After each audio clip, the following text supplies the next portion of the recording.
Hello and welcome everyone to this new episode of the Afghanistan podcast. I'm really excited to announce joining me today, I have Professor Juan Cole from the University of Michigan. Juan is a distinguished historian and a public intellectual figure specializing in South Asia and modern Middle East. So without further delay, welcome, Professor Cole, and thank you for joining us today. Thanks for having me in. Brilliant. Thank you. Professor Cole, I was just reading I've been following your blog for some time now, and it's really interesting. We can talk about that later down in the podcast. But I was just looking at your background, and you speak a number of different languages. Can you tell us what languages you speak? Well, it's a long list. I speak most of the Western European languages, Greek as well, and then Arabic, Persian, Urdu. I read Turkish better than I speak it. That is amazing. How did you get started? What's your mother tongue? What were you brought up as? Well, my father was in the U.S. military, and so we're just ordinary Americans from Northern Virginia, Southern Pennsylvania. But he joined up, and they sent him to Albuquerque, New Mexico, when I was before I was born. That's how I got the name Juan. It was from neighbors. And Albuquerque is a bilingual city. Okay. And then when I was 2, he was stationed in France. And we had 2 long tours in France. So I grew up speaking French as well as English. And then did high school Spanish, and French helps with that. But then I really expanded my languages in college. I took German, and I began Arabic at that time. And one thing led to another. That is amazing. You say it with such casual. What was the most difficult language to learn? Arabic must have been pretty hard, no? Because it's very different structure. Arabic, because I went and lived in Beirut, okay. and then later on in Cairo. I feel like I could master Arabic.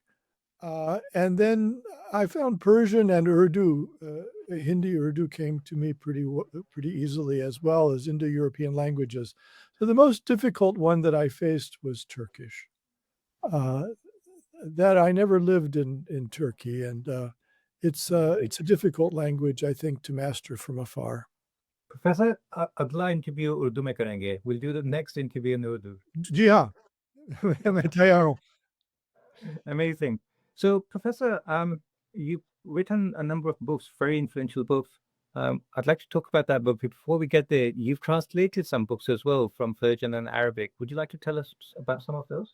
Well, I translated 3 books by the Lebanese-American writer Khalil Gibran, who in his youth wrote primarily in Arabic for the expatriate Arabic press in New York. And then those things were gathered up and published in the Middle East. They were translated after his death by the Knopf Publishing Company, but the translations, in my view, are very bad. I mean, both bad in the sense of inaccurate often, but also the English is nothing to write home about.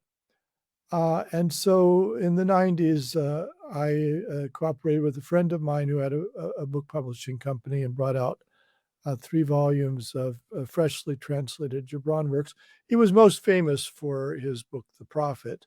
Yeah. But he wrote a lot of other things as well. And I felt like he's a figure in world literature. It's not right that his books have not been properly translated. So I did that. And then more recently, in 2020, I brought out a retranslation of the Rubaiyat of Omar Khayyam. This was Persian poetry that had been enormously popular. It went viral for about a century. starting in the late 19th century. Was he in And Syria? Omar Khayyam, where is he from? he was from Nishapur. He was an astronomer. Oh, okay, Um, sorry. but I think the poetry, he was kind of like Scheherazade. He was a frame author. So if you wrote this kind of poetry, some of it is skeptical, some of it is celebrating the pleasures of life, that one tended to attribute it to him. And I think some of the poetry was produced in later centuries in Iran and then in India. Yes. The Mughal Emperor Akbar, uh, once said that after you read Hafiz, it's like a heavy meal. So then you should read a Rubai of Omar Khayyam because it's like an aperitif, after meal aperitif. So it was very popular in India and Central Asia as well. And I think people kept adding to it.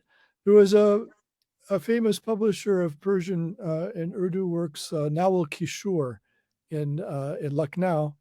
In the late 19th century, he brought out a volume that had 1,000 quatrains attributed to Khayyam. And of course, most of them were by later hands. And I think they were produced by all kinds of people. Some of them seem to be by artisans and kind of working class, show resentments of the upper class. Whereas Khayyam, the astronomer, was a court astronomer. So, he was fabulously wealthy and had a huge mansion, and he wouldn't have been complaining about people in their mansions. So I think the poetry represents a lot of things, but what's remarkable is its longevity. It's been read, and people have enjoyed it for over 1,000 years, or nearly 1,000 years, I mean to say, and it uh, and its combination of themes seem to be part of what makes it so popular, because some of the poetry cast doubt on the ideas of heaven and hell and the afterlife. It says, you're not a tulip that you're going to pop back up next year. Some flowers are perennials, and once you're in the dark earth, you're likely to stay there. Then some of the poetry says, since that's the case, while you're here, enjoy yourself a little bit, and wine and love are recommended. On the other hand, there's no meanness to it. There's no sadism, and the recommendation seems to be, enjoy yourself if you can do so without harming others, and don't be so judgmental of other people and so forth. So it's a very interesting complex of ideas that are in the poetry and recommendations for life. And people have just loved it. And then when the Edward Fitzgerald, the British writer, translated it in 1859, he put it over into English rhyme and verse. It gradually grabbed the imagination of the Western public and became the most famous, the most quoted poem in the English language for a long time. Wow. By 1900, there was a new edition every day. People just loved it. They kept reprinting it, they illustrated it. And it was only in the 1970s, I think, that wave of enthusiasm began to decline. And I think it stopped being taught in high school in the United States because of critiques that they weren't teaching, contemporary minority literature. There was a critique of the dead white men. So I think Fitzgerald got caught up in that, ironically, because after all, the poetry's origins was not with dead white men, but with the Iranians. Amazing. Translating, I mean, poetry has a really important place in all of Muslim societies, but translating poetry must be a daunting kind of a task. Oh, sure. Well, translating in general is a daunting kind of a task. Yes. There's that Italian proverb that a translator is a traitor. And so it's especially difficult now when I think poetry in the English-speaking world uh, has mm, has become a minority taste. Not everybody reads poetry. I think most people are exposed to poetry in pop music because of the lyrics, and rapping is maybe some of the more interesting poetry in our lives Yes. today. But bookish kind of poetry, people I think don't read it so much, or at least the general public does not. There are people who love it and who cultivate it. Became a little bit like jazz. Jazz used to be back in the 40s and 50s. Jazz records would chart; they would go to number one on the charts. And now, I think it's something that college towns cultivate, and maybe some clubs in New York and so forth. But so the poetry, I think, becomes like that, and contemporary poetry in the English speaking world typically avoids rhyme and meter, so it's free verse, which makes it harder to memorize. And the old way of doing poetry from the Victorian period is I think by contemporary poets is looked down upon. So translating this poetry, which was in Persian rhyme and meter, into contemporary, and I wanted to do it in contemporary English. I wanted to not tread in Fitzgerald's footsteps. He translated it into Victorian English. There are echoes of Shakespeare and so forth. I wanted it to sound like a contemporary American had written it. So I can give you an example if you like. Yes, please. I have one here. The next time that you drink together, friends, just raise a glass to toast this absentee. And when you pass the finest wine around, please turn a goblet upside down for me. Hey there. I hope you're enjoying this episode. Let me just take a moment to introduce our sponsors for today. This episode is kindly being sponsored by the Worldwide Listings Company Limited, or WLC for short. WLC is a complete A to Z Amazon account management service. So if you're looking to start an e-commerce business, or you already have a business that you want to take to the next level, then get in touch and WLC will be able to help. Just for transparency purposes, let me also mention that WLC is a company that I personally created and am a director of. So when you get in touch with WLC, you will be speaking with directly myself or my team, and we very much look forward to speaking with you to see how we can serve your needs. Thank you. And with that said, let's get back to the episode. First, is there something in the English? So you're talking about how poetry is not so popular in the English language anymore. Is there something in the language that makes it so? I feel that when I want to express myself in prose, English is so much easier than Urdu because you can get straight to the point. Whereas with Yes. with poetry, it's the opposite. It's a bit dull. Sometimes it can be a bit dull listening to poetry in English, whereas in other languages like Arabic, Urdu, Persian, I don't know that well. I'd love to. I wish I did. But is there certain languages that just lend themselves more to poetry compared to English? And it's a bit harder to do prose in Urdu, do you think? Well, no, I think every language has both prose and poetic capabilities. And of course, there's great poetry being written in contemporary American English. True. Uh, uh, but I just went to a reading of the Vietnamese American author Ocean Vuong here in Ann Arbor, and he's got a new novel out, but his first two books were poetry, and they're just exquisite. Oh, wow. So I think, you can do fine poetry in contemporary American English, but it is, I think it's more, it's free verse. It's free to, it's not mannered in the way that a sonnet is. Mm. And for a lot of people, if it's not a sonnet, if it's not a ghazal, it's not really poetry. But I think one of the reasons that Urdu and Persian poetry remain popular, that people cultivate them, quote them. If you go to a party, being able to bring out a verse that's apposite to the conversation is considered a real talent in Iran or Pakistan or India. But in America, that's much less common. But it's partly because they have kept the rhyme and meter, and that has advantages. It makes it easier to memorize and gives it structure. It has disadvantages in that Yeah. rhyme and meter sometimes cause you to have to say things in an awkward way. Like, for example, if I'm reading the translation of the Quran, I find it so much easier to understand it in English compared to Urdu, even though Me. Mm.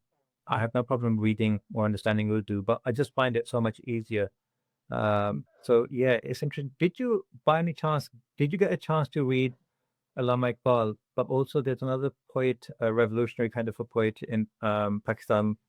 I think he passed away in the 70s, Faiz Ahmed Faiz. Did you get to Yes, read of that? course. Yes. Well, if, Fez is an interesting case because for people who don't know about him, he was a major leftist writer, Yes. and nevertheless, he retained in his poetry many of the stock phrases and tropes of the old flowery kind of poetry. Yes. So people make fun that Persian poetry is nightingales and roses. But I don't know. Somehow Fez made the nightingale into a revolutionary workers' party, and the roses are the classless society of the future.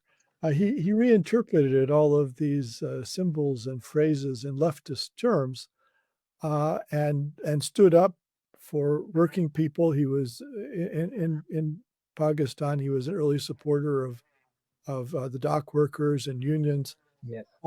But he puts those older stock images and tropes to new political purposes. It's quite interesting the way that he clothes them in new meanings. Yes. Iqbal, of course, is one of the great poets of the 20th century, and most people in India and Pakistan mainly know him by his Urdu poetry, Yes. which is exquisite. But he actually wrote much more in Persian. I read him in both, and his Persian. I think most people in the subcontinent have to read it in the English translations, because Persian isn't cultivated as much as it used to be. Yeah. But his Javed Nama is sort of the book of eternity. Was almost like Dante, in telling the tale of a spiritual ascent through the planets and meeting the great mystics of the past and so forth. So yes, those are great additions to world literature, and I think Fez deserves to be more well known than he is in the I think West. so. Yeah. I think Ghalib and Iqbal are known, Yeah. and even some famous English writers, took up the cause of Iqbal. Forster, for instance, wrote an early essay on Iqbal. But I think, and there's a vogue now, for Persian and Urdu poetry, often in the West in translation. But I think Fez is kind of the Neruda of the subcontinent, and I think he has yet to come into his own. Even Habib Jalib, I don't know if you got a chance to read Habib Jalib, but another amazing, very powerful, revolutionary kind of poetry. Yes, well, it's a great tradition and full of irony and Yes. subtlety. It's very, of course, very difficult to translate. Did you get a chance to travel around South Asia a lot, Pakistan, Afghanistan, India? Where have your travels taken you?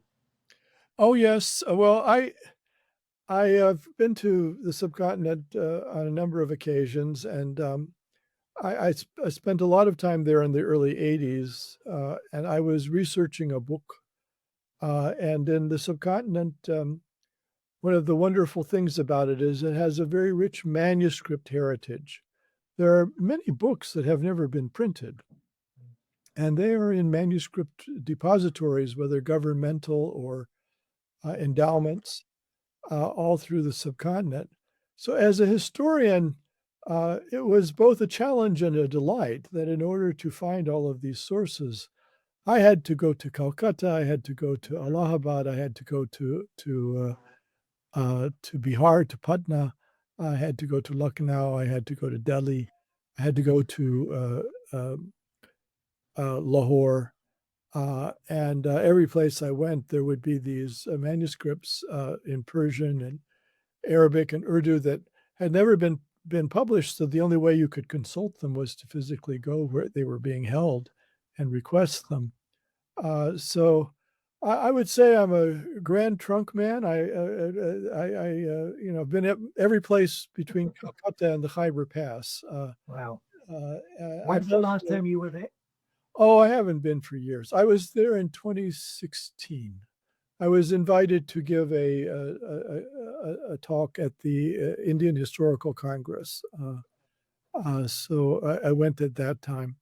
I was nice. I was able to see some old friends. I know the great historian Irfan Habib, Shireen Musavi, some of the Aligarh crew, and I met again with some of my friends at Jawaharlal Nehru University.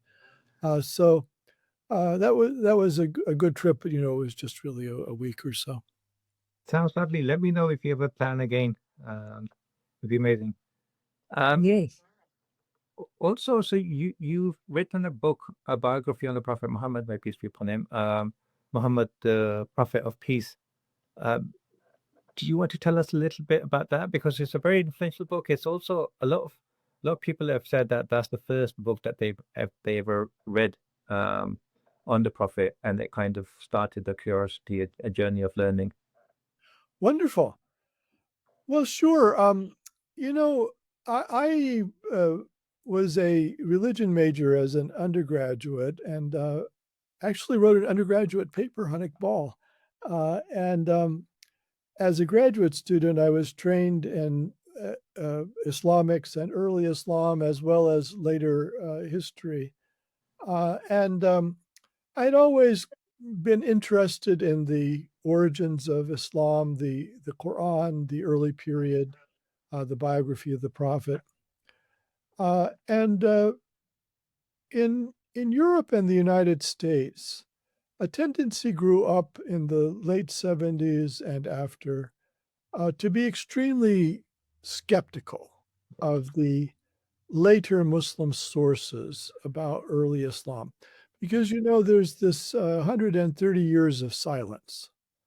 You have the Quran, but then there are no extended prose works until the time of Ibn Ishaq, sort of the late Umayyad period, the 750s, 760s, and after into the Abbasid period, the 800s and so. Well, the Prophet died in 632. So it's kind of like our trying to write a biography of Abraham Lincoln today, only by going to families of people who knew him, and depending on an oral tradition in families. It's hard to imagine, how limited that would be for a historian.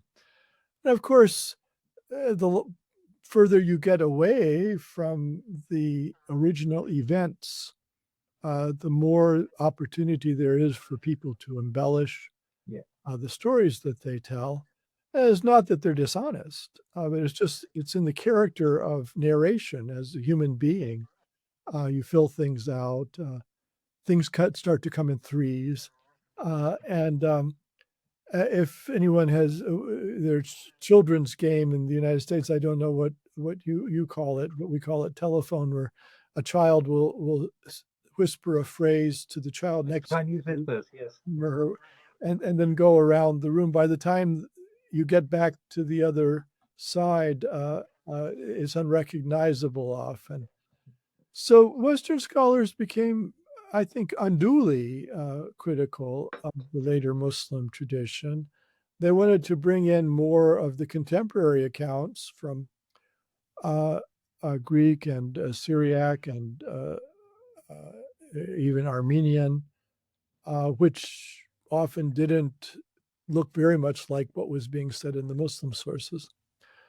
And so from the late 1970s forward, Western academic scholars ceased writing biographies of the Prophet. And they didn't believe it was possible. And with a rare exception or two, it just wasn't done anymore. The one F.E. Peters did bring out a biography in the early 1990s, but he simply did it the old way. He depended on the early Muslim sources like Ibn Ishaq and al-Waqidi and so forth, without following through on the skepticism of what were called the revisionist scholars. Well, I had long thought that the Westerners were being unreasonable in taking this stance that you can't know anything at all about the Prophet, because first of all, although the Quran does not tell the life of the Prophet in the way that the Gospels tell the life of Jesus, there's passages in the Quran that talk about incidents in the Prophet's life and certainly address his subjective feelings and so forth. There are some accounts of his interactions with the outside society, including 3 battles of the Medinan period are recounted briefly in the Quran. So I thought, as a historian, you take the Quran as your primary source. And it's impossible to write only with reference to the Quran. Yeah. But what I tried to do was to hew to it as closely as possible. So if I used information from a later source, I only used if it seemed compatible with what was in the Quran. So I tried to function as an academic historian. We are about primary sources, context, primary source, but by that I mean an eyewitness account. Yeah. If you were writing about a riot that happened 40 years ago, if you could find a police report on the riot, the written just after it happened, that would be a primary source. Now, of course, since it's a police report, it might not be very sympathetic to the people who were acting out. So if you could find an account by a member of the crowd that was written soon after the event, that would be even better because it would be an insider account. But if the policeman wrote a memoir 30 years later, time passes, people change the way they look at things, details become fuzzy. That wouldn't be as good. It would be better than nothing, but it wouldn't be as good. But then if he told the story to his grandchild and the grandchild later wrote a memoir and mentioned the story, we're getting pretty far away. Yeah. So we historians like the primary sources, the first accounts that are there. So I consider the Quran to be the primary source for the life of the Prophet Muhammad. And then we have this plethora of later sources. We have too many later sources, and not all of them are entirely plausible. But then you can use the Quran like, a tool. If you start with it, then it becomes clear what is plausible and implausible in the later accounts. You try to make things line up. So in the teens of the last decade, I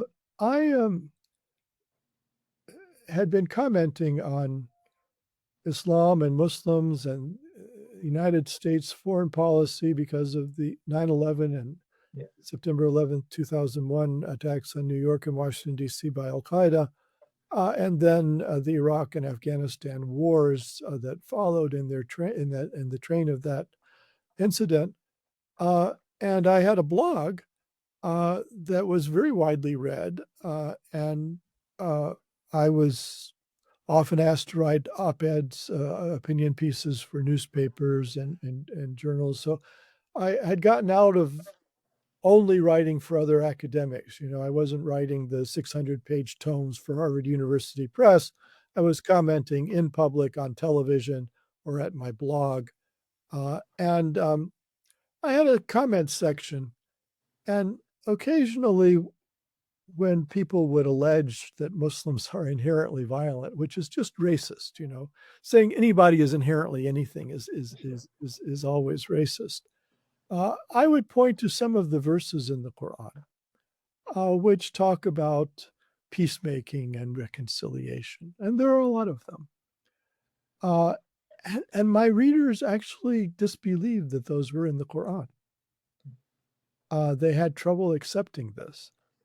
There's a cottage industry on the internet of finding some verse about the Muslims defending themselves from being attacked and interpreting it as aggressive violence, and then saying, well, that's all the Quran is about. It's as though they only read the book of Joshua with regard to the Bible. So I thought, well, I should write a book in which I highlighted those, the full range of verses.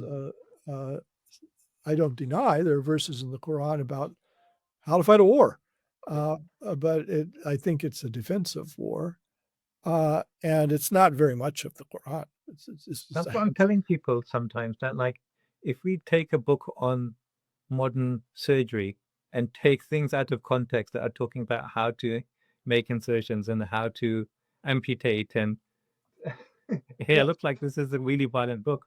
Yes, that's right. Well, it's propaganda. I mean, people, Islamophobes, people who hate Muslims, are doing this on purpose. They're not helped by a handful of hotheads within the Muslim community, which also, quote half a verse of the Quran to justify their actions and so forth. So with the rise of Trump and Islamophobia in the West, and then the rise of ISIL or Daesh, this horrible group in Syria and Iraq, there was a hysteria about Islam. And I had gone blue in my face writing about these things at my blog. But I felt that, well, maybe I need to go back and do some foundational work, function as a scholar. So I decided to write an academic book about the Quran.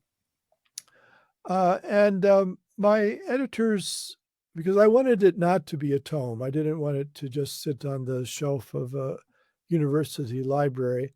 I had an agent, and I was able to get a trade publisher to take on the book. They felt that a series of Quran verses quoted and interpreted wouldn't be very interesting to people. So they were the ones who said, make it into a biography of the Prophet. And I was full of trepidation about that. First of all, writing a biography of the Prophet Muhammad, since I had lived a long time in the Muslim world, I knew that is a weighty endeavor. And then the revisionists, the academics in the West had become convinced that it's not possible, it's a waste of time. And so I didn't expect a welcoming set of reviews from them. So it wasn't an easy task to undertake. But I was surprised, actually, that there was a lot in the Quran that I could use, which I could be sure of being a primary source. And I could depend on some early reports that were in the Muslim sources. And actually, some of the Western sources were useful in this regard as well. And so I pulled it off. It's actually been fairly popular, and I needn't have been so concerned about the reception among the Muslim community, because on the whole, by and large, they seem to love it. and it's been translated repeatedly into Muslim languages. The Indonesians did a translation. There's one came out in Beirut in Arabic. There's even a Bosnian translation, and the Iranians did one. The Iranians just do it. They don't option or tell you they're going to do it, but then just one day the book comes out. But it was very nicely brought out, and the translation is a good one. I think there's going to be one in Turkish. So it's been an excellent. I got good reviews in the Arabic press, and the Bosnians invited me to come and address them in Sarajevo. There's been a very good experience with regard to the Muslim community, and on the whole, and by and large, the academic reviews have been positive. The ones that appeared. So there are revisionists, the hardline skeptics who don't like the book and so forth. But it's been a much more positive outcome than I could have predicted, and I'm pleased about it. Yes, you should. Um, I can't remember his name. I think it's Professor Tom Holland. I don't know if you've read about him, but someone pointed out some of his work to me, saying so he's argued that the Prophet Muhammad, the Prophet of Islam, he didn't exist, is a fictional character. Mm. I wonder if you came across those kind of arguments as well. Well, we would not consider that a serious academic position. And Actually, the Prophet Muhammad, for a person who lived in the 600s of the Common Era, is very well attested. Yeah. The Syriac sources mention him, as do the Armenian ones. So even putting aside the Quran and the Muslim literature, the outside world knew about him. Even in old India and stuff, there was people who testified meeting the Prophet or hearing about him at the time. Also, Professor, you've written a book, I think it's called The Modern Arab. Oh, the new Arabs, yes. The New Arabs. Yeah, it's a reference to the millennial generation. That sounds really interesting to me because you've talked about how the millennium generation is changing the Middle East, and that's something that's like very kind of alien to me, something that I don't know anything about, and I'd love to hear your thoughts about that. What changes are you referring to there? Well, those youth revolutions of that began in 2011, 2010, 2011, and really have continued. People don't understand that it's not over. As recently as 2019, you had one in Sudan. Those were popular revolutions which overthrew so many of the long-standing Arab dictators. Hosni Mubarak in Egypt, Muammar Gaddafi in Libya, Ali Abdullah Saleh in Yemen, and just last December, Bashar al-Assad in Syria. So it's been a decade of. When historians look back on this, I think they'll see a decade of revolutions. I see. In Arabs, Professor, I'm actually surprised. I'd like to get your thoughts on this, but I'm actually surprised that no government has toppled since this whole Gaza war started, because so much pressure has been put on the streets in the Middle East, but also on the government, that I'm surprised we haven't seen kind of big political changes. Do you think it's still we might get like a delayed effect coming out of all of what's going on in the Middle East at the moment? Well, in my view, those revolutions usually are about local issues. They're not mainly about international ones. People feel deeply about issues like Gaza, of course, but to go out and overthrow your government is usually because they're taxing you too heavily, or you can't. You've got an education, but the government is not providing you with a job, or there are a lot of economic issues that are involved in these. The workers, blue collar workers, factory workers played a big role in them, but also youth organizations played a big role. They tend to be, I think, mainly focused on the local. I something like the Gaza genocide. People are upset about it. They're angry, but it's difficult for them to blame their own government over it. Yeah. And I think people understand that these Arab governments are powerless to stand against Israel and the United States. The Israelis have one of the largest armaments in the world and very high tech uh, armaments, many of them from the United States. They're resupplied in real time by the United States. It's a superpower. It's really, in a sense, until China emerges, maybe the only world superpower. So, what is Tunisia going to do about that? It's a country of 11 million, and the people, I think, are upset. They wish that something could be done, but they understand that their governments are probably powerless. In that regards, talking about like local issues, what do you think was the cause of what happened in Syria? Do you think that was all instigated locally, or do you think it was affected by outside forces um, and kind of an external factor that brought about the change? The revolution in Syria began in March of 2011, and it was a very widespread popular revolution. The You have to think about who's making these revolutions, what social sectors are involved. In a place like Syria, uh, people had difficulty successfully farming. Uh, the government wasn't as good as it maybe had once been in making sure that they had water for irrigation. And there was a drought.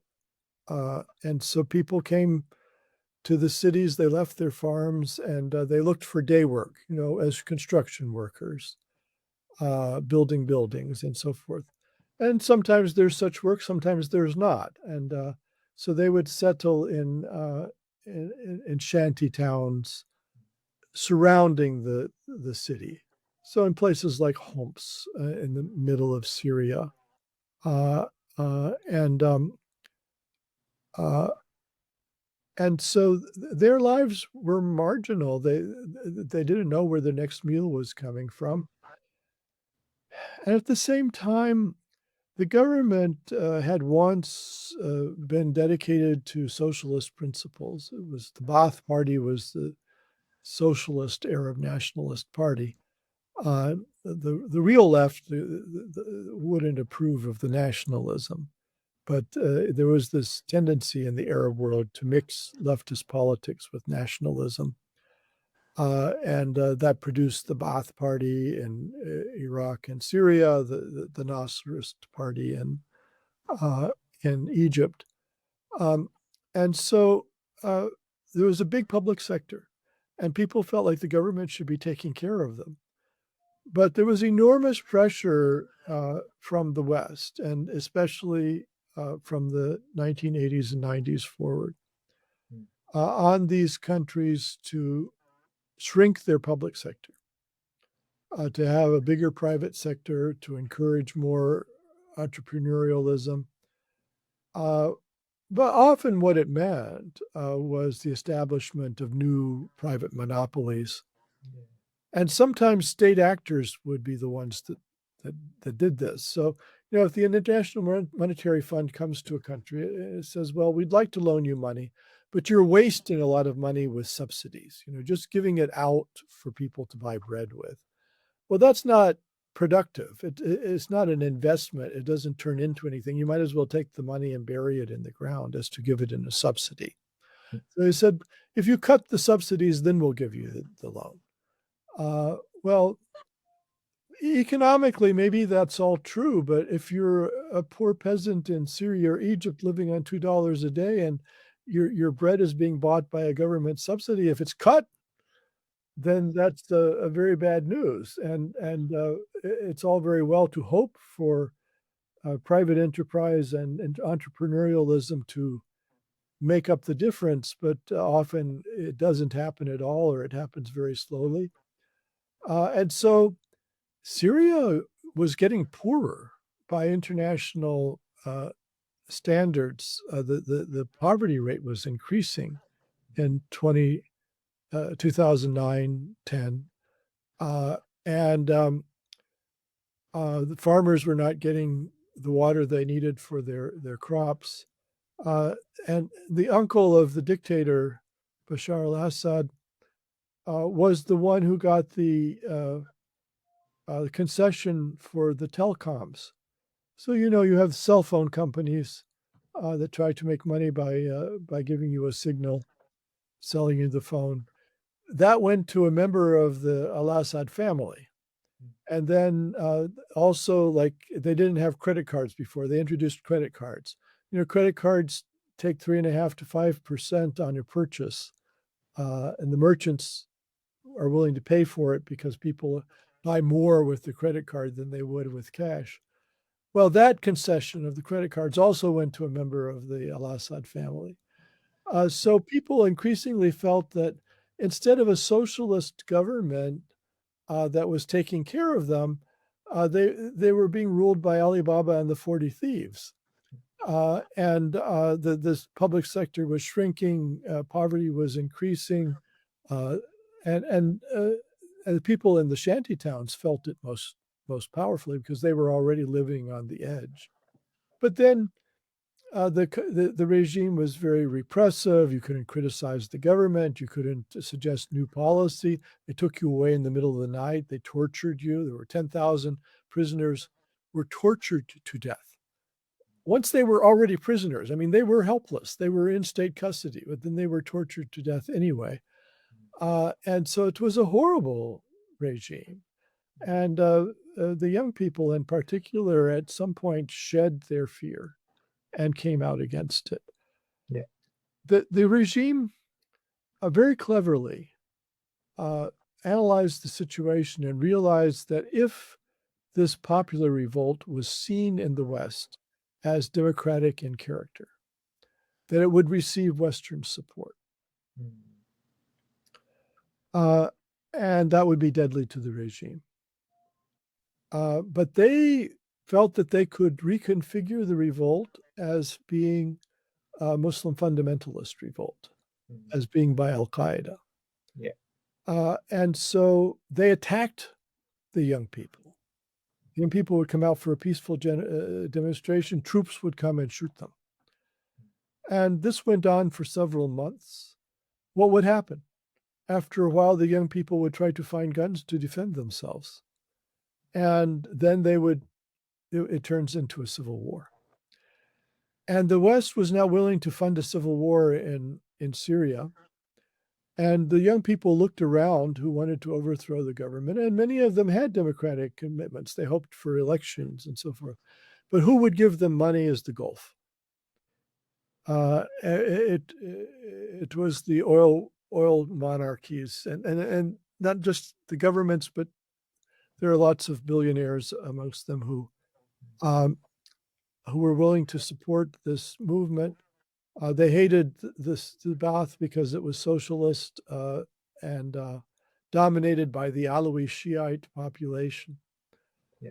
But the price of the money from the Gulf was to start talking like al-Qaeda, to adopt the rhetoric of a Muslim guerrilla.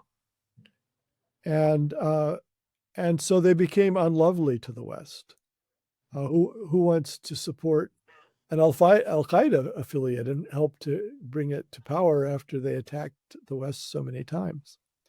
So Ahmed al-Sharaa was one of those.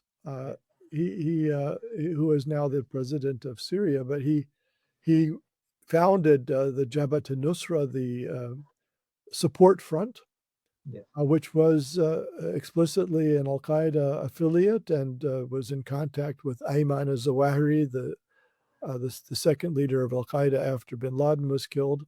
Yeah. So then the Russians became upset that maybe Al-Qaeda would take over Syria, and they would affect Chechnya, and Russia's not that far from Syria. Yeah. So they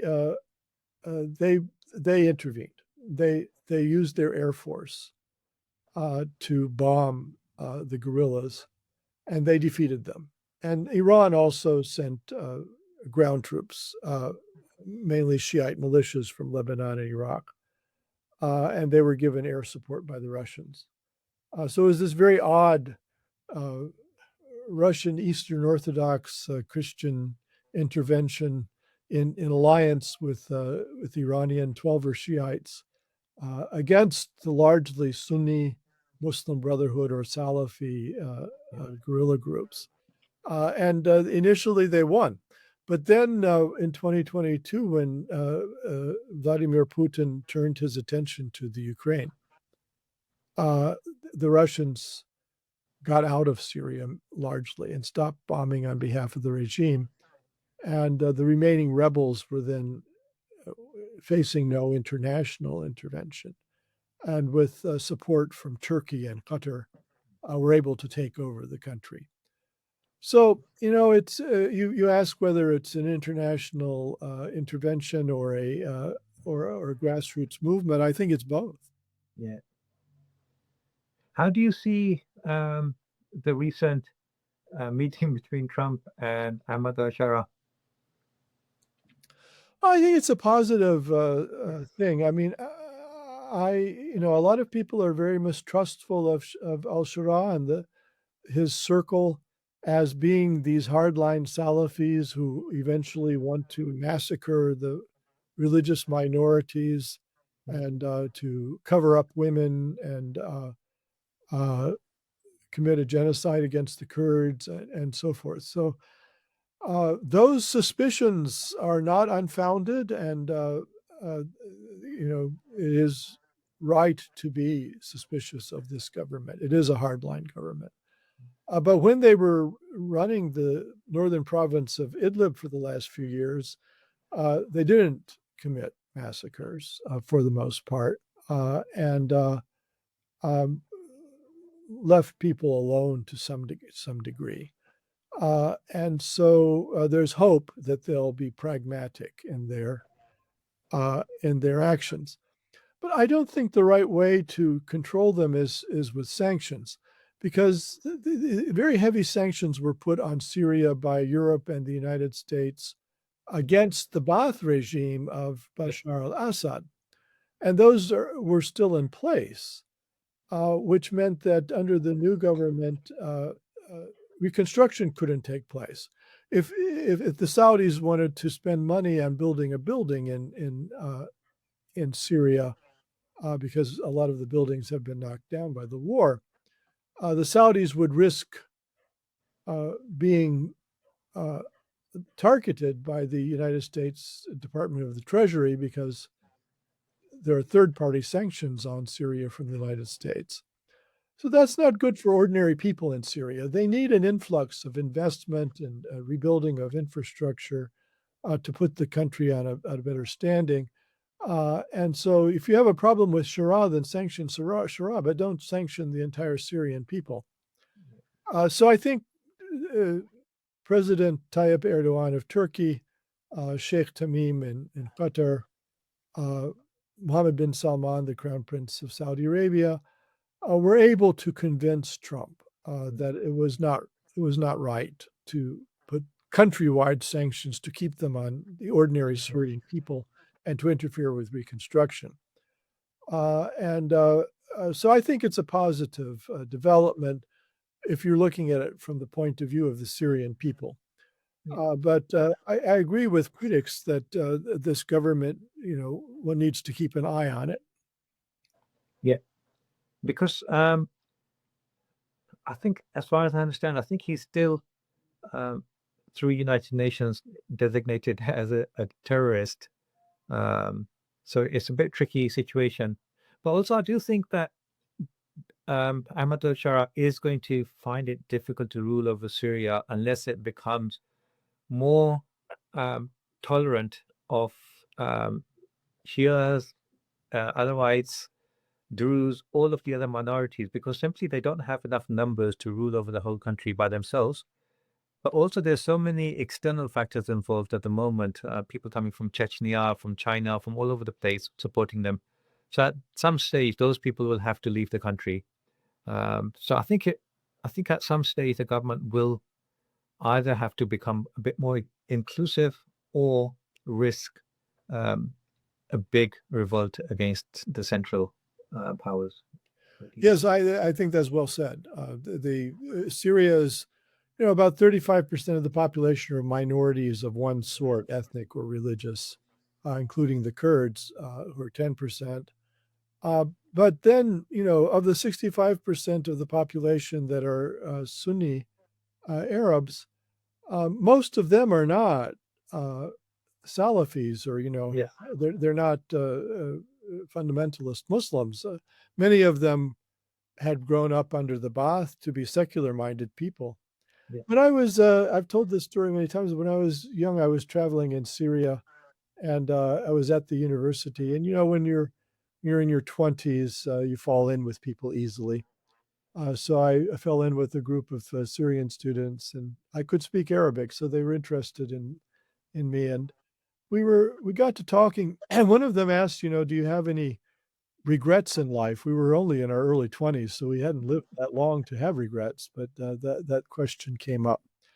And one of his fellows said, yes, I really ought to learn to pray. Wow. There are a lot of people in Syria like that, or maybe they know how to pray, but they don't necessarily do it. And a lot of secular-minded people, and for al-Shura to get their support is not going to be easy. Yes, you're right. I actually come from, like, I'm very interested in tasawwuf and Sufism and all of that, and I know there's very kind of influential a Sufi kind of a section in Syria as well, who was actually quite close to Bashar al-Assad's government. So I think they're going to have some kind of a backlash against them because of their past kind of support for the Bashar al-Assad government. So I think that's going to be interesting as well, because obviously Sufis, they consider themselves as Sunni Muslims. So as you say, not all Sunnis are the same. Yes, actually, we've already seen a preview of what might happen in Idlib. It was a northern province, and the rebels, including al-Shura and his Syrian Liberation Council, were bottled up there for several years. Idlib has a lot of Sufis. These are more mystical Muslims who value an interior approach to Islam rather than focusing on exterior legality. And many of them had, as you say, cooperated with the regime. The Sufis in Syria were not known as revolutionaries. They may not have approved of it, but they didn't. They didn't come out against it. And in Idlib, I have done some reading in Arabic sources that suggests that the Salafis didn't bother the Sufis there. That's interesting. So it's likely that they'll continue that policy. And of course, now the issue of whether you once had cooperated with the regime will become less and less important over time, because the regime's not there anymore. So yes, I think, to try to rule Syria in the way that Saudi Arabia at least used to be ruled, The purist kind of, yes. this kind of purist, puritanical approach to Islam, that's going to cause no end of trouble if they attempt to do that. Yeah. Professor Cole, how do you see, so there's a lot of changes happening in the Middle East. As you mentioned, there's no more socialist governments now. A lot of that seemed like very kind of established and secure governments, Gaddafi, Saddam Hussein, Bashar al-Assad, all gone. at the same time, we have some kind of rapprochement going on between Saudi Arabia and Iran, which is a really good sign. Even when the collapse in Syria happened, even though Iran was supporting Bashar al-Assad and Saudi Arabia wasn't necessarily, but they didn't interfere. Um, so they didn't kind of fall out because of that. So I think that was a good sign. But so on one hand, we've got this rapprochement going on between the leaders of the Shia and the Sunni obviously with the Saudi Arabia. On the other hand, there's all of these big changes going on, socialist governments going, and maybe some kind of Islamic revivalism going on. How do you see all of this panning out? And also, if we put in the mix the influence of the Muslim Brotherhood in the Middle East as well, um, do you see like some kind of an harmonious kind of cooperative kind of a future ahead of us, or do you think there's going to be more trouble in terms of Shia-Sunni divide and Muslim Brotherhood trying to topple established kingdoms? Well, I think the Muslim Brotherhood has been crushed in Egypt. Now it's recently been banned in Jordan, and except maybe in Syria. It wasn't the Brotherhood that came to power in Syria; it was the Salafis. They don't always get along.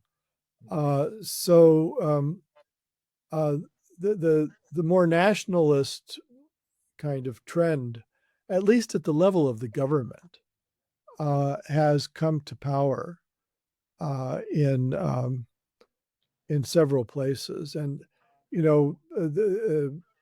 Libya is split with a nationalist government in the east, supported by Egypt and the United Arab Emirates, and a more Muslim fundamentalist government in the west, in Tripoli, supported by Turkey and Qatar. But elsewhere in Egypt, the Brotherhood has been crushed. As I said, it's been banned in Jordan, except for Qatar, it mainly has been expelled from the Gulf. The Saudis are not happy with it, and the Brotherhood in Yemen, has so far lost in that struggle. Do you think Turkey and Qatar might kind of try to bring Muslim Brotherhood back somehow, or do you think it's beyond them now? Well, I think they have been trying, and I think they failed, except in Syria. And the UAE and Saudi Arabia have been leading a charge in recent years against the Brotherhood, and they have enormous, resources to convince people to crack down. So in Tunisia, one of the successes of the Tunisian revolution was that it had several elections in a row. It had a new constitution, and political Islam was allowed to play a role. But then, just in recent years, Qais Said made a coup and imprisoned Rashid Ghannouchi, the Muslim leader, and so it's been crushed, as it had been by Ben Ali before the revolution. So most places you look, the Sheikh Mohammed bin Zayed of the United Arab Emirates is one of the more powerful potentates in the region, with a $2 trillion sovereign investment fund, and that's not even counting the currency reserves, with a good little expeditionary army and a region-wide reach. And bin Zayed is determined to crush the Brotherhood. Except in Syria, they've largely succeeded in the nationalist trend has largely succeeded in doing so. The other struggle that you mentioned was between Sunni and Shia, and that has settled down now that Iran is out of Syria. The Sunni Shia struggle is not in the foreground, and I think Saudi Arabia, in particular, decided that it wanted to pursue an independent policy towards Iran and not not the Washington, D.C. Yes. policy. Certainly China played quite an influential role in bringing the two together as well. Well, because Washington was unwilling to broker an agreement, so they went to Beijing for that last year. And so they've reopened their embassies, they've reopened diplomatic relations, they visit each other's countries on diplomatic missions. And I think they stepped back from the brink. The United States, as a superpower, has its own goals, and Washington policy had been to try to get the Arabs to make peace with Israel, and then to make an alliance of Arabs and Israel against Iran, ultimately hoping to overthrow the government in Iran.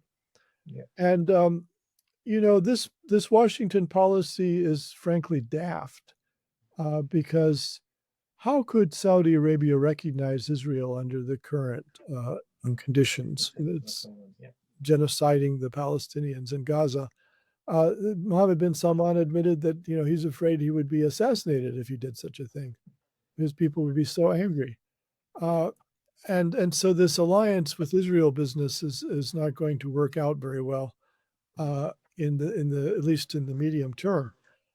On the other hand, a war with Iran would be debilitating. These are oil exporters, and nothing is more vulnerable to bombs than oil installations. Yeah.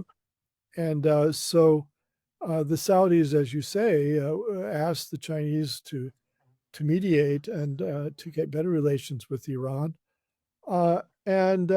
Ironically enough, they may have gotten the ear of Donald Trump, so that they're hoping that Trump will make a deal with Iran, and that the Saudi version of better relations with Iran and a marginalization of the extremist government in Israel might not only succeed in the region, but even become the president's policy. It won't be the policy. So we really hope so, because there's so many billions of dollars being splashed around in this tour that he had in the Middle East. Interestingly, that didn't even include Israel. So I'm hoping that as a quid pro quo, they got something in return in terms of some sensible direction towards this policy of talks with Iran. Yeah, there's some signs of hope. The main problem is that Trump is extremely erratic. Yes. So you never know with him whether he'll do a deal with Iran or he'll bomb it. And in the end, we have to wait and see. Yes. Professor Cole, I really enjoyed that discussion. I had all of these notes together to talk about the talks between Iran and USA, what happened between USA and Yemen, and all of these other things. And maybe one day in the future we can have you back to talk about some of those things. But I really enjoyed the direction that these talks actually went into. It's amazing to hear some of your thoughts on that, and completely surprised for me as well, because I didn't know the extent of your knowledge and your interest in those directions. Just kind of going full circle, can I just go one last question? Talking about Turkish, did you ever get to read the poetry of Rumi? Oh, of course.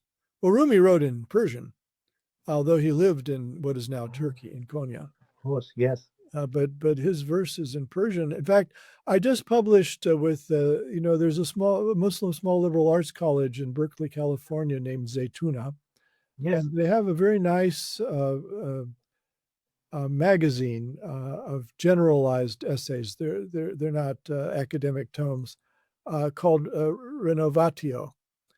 So I just published an essay on the idea of forgiveness in the works of Rumi compared to Shakespeare. Yes, I know Zadchakar and Zatuna is very interested in Shakespeare and the message of Shakespeare, and how it's very similar to Islam, especially when it comes to mercy. Absolutely. I'd love to one day join a class that teaches the poetry of Rumi. So I'm just hinting, maybe if that's something you would. Oh, well, I have a colleague at the University of Michigan named Cameron Cross, Okay. who's a professor of Persian literature. And he teaches a class on Rumi. I don't know if he ever does it online, but Cross is your man. I will look into that. In the past, I had the opportunity to interview John Esposito, and he was jokingly telling me that when he started first studying Islam and doing his PhD on Islam, everyone was saying he's going to die poor, and no one was interested in what he was studying or teaching until the Islamic Revolution. So he was saying that he owes his first Lexus to the revolution in Iran. Did you have similar experiences yourself? Yes, well, I'm quite sure that the Islamic Revolution in Iran occurred while I was doing my graduate work at UCLA, and I had hoped originally to do research in Iran. I was working with great historians of Iran like Nikki Keddy, Amin Benani, and literature, Farzaneh Milani. And the revolution made it impossible for me to do my field work in Iran. But I was very interested in this development that the Shia clergy, the ulama, had taken over a country. And very interested in how that happened and what was the historical roots of the power and authority of the clerics in Shia Islam.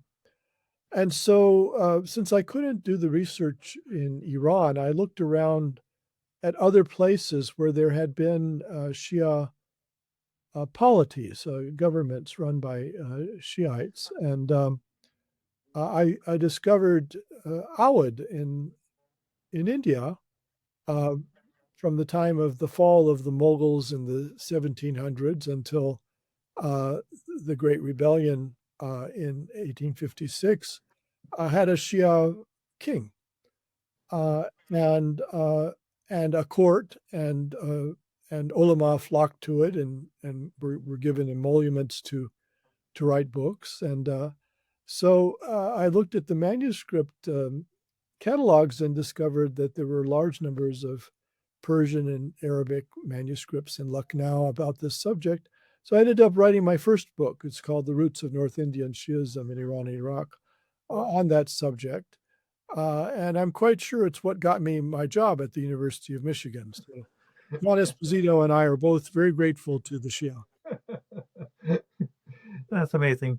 Professor Juan Cole, thank you so much for your time, your insights. I deeply enjoyed our conversation, and I look forward to having you back one day if you would give us the honor. That would be lovely. Thank you so much. Now, I will also share a link to your blog in the notes if anyone wants to follow that. I'd highly recommend it.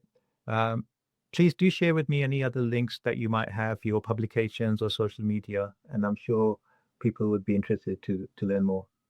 Yes, well, the blog is the place to start. Thank you so much. Brilliant. Thank you so much.